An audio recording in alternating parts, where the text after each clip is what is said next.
Bonjour à tous. Eh bien aujourd'hui, je vais essayer de répondre à une question de Christelle sur les processus inconscients. En effet, dans notre enfance, nous avons mis en place des processus relationnels pour survivre dans la réalité de notre histoire, dans des conditions parfois difficiles. Donc nous fabriquons des processus, des systèmes inconscients à l'intérieur de nous pour pouvoir survivre, on va dire, dans la relation à l'autre. Et ces processus inconscients, bien sûr, nous les gardons tant que nous ne les mettons pas à jour. Et ce n'est pas si simple de les mettre à jour, car ils sont vraiment inconscients. Donc dans ces processus inconscients, le premier, c'est la projection. Nous projetons sur l'autre des sentiments, des émotions, des désirs, des vérités qui nous appartiennent, qui sont à nous, et que nous projetons sur quelqu'un d'autre, comme une façon de vivre aussi, une façon d'apprécier la vie, etc. Et c'est ce qui fait que nous pouvons tomber amoureux de quelqu'un en projetant sur l'autre ce qui nous appartient pour nous rassurer. Pourquoi pas d'ailleurs, on peut très bien tomber amoureux et après petit à petit découvrir la réalité de la relation et pour basculer après dans un amour beaucoup plus profond, beaucoup plus mature. Donc ça, c'est la projection. Ensuite, l'introjection.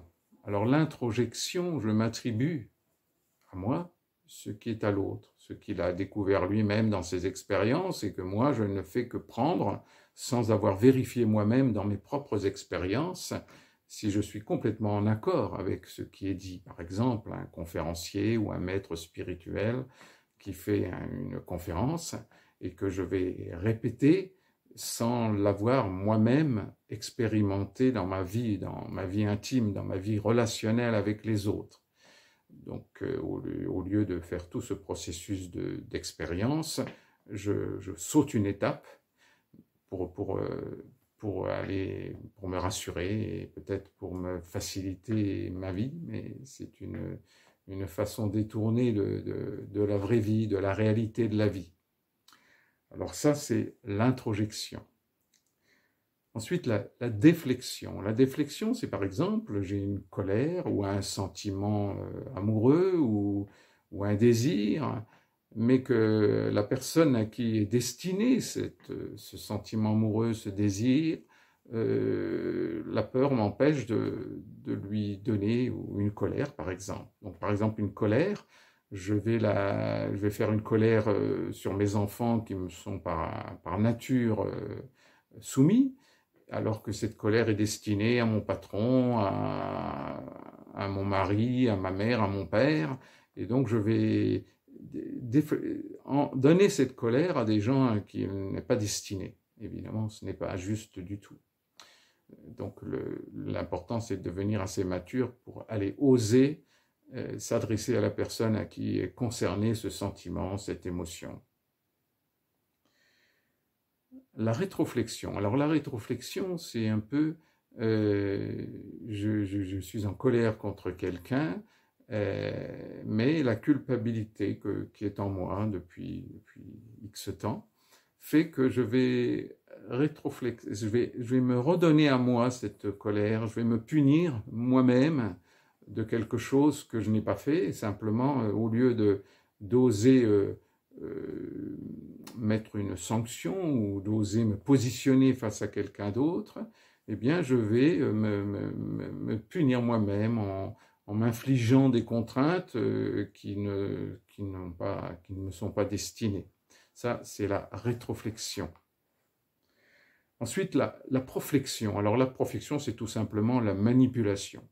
Je manipule l'autre pour m'arranger à ce qu'il ait les mêmes opinions que moi et pour faciliter encore la relation avec l'autre. C'est une façon toujours de gommer les différences et de gommer les épreuves que j'ai à vivre avec mon âme dans cette vie terrestre.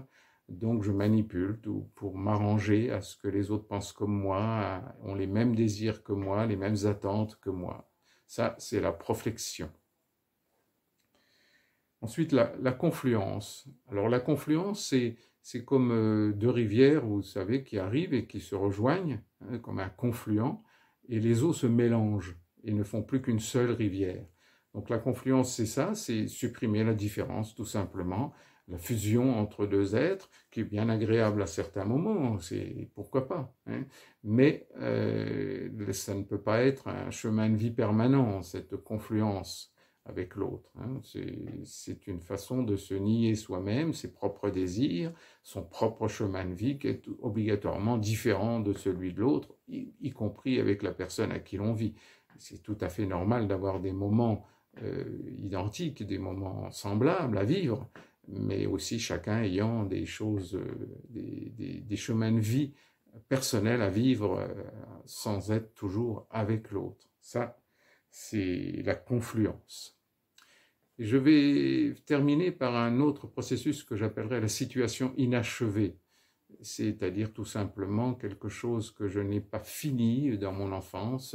Je vais donc, comment dirais-je, je vais continuer cette situation inachevée dans mes relations. À chaque fois, je vais par exemple ne pas m'engager, hein, dans un couple. Ou c'est des relations qui n'ont pas abouti dans mon enfance, et donc je ne sais pas encore les faire aboutir dans la vie d'aujourd'hui. Voilà, j'ai peut-être été maladroit dans ces processus inconscients, mais peut-être que ça peut vous souligner certains aspects de votre relation à l'autre, et je serais très heureux si ça peut servir à quelques personnes. Voilà, je vous embrasse du fond du cœur, et avec toute ma tendresse, je vous souhaite un joyeux dimanche ensoleillé. Au revoir.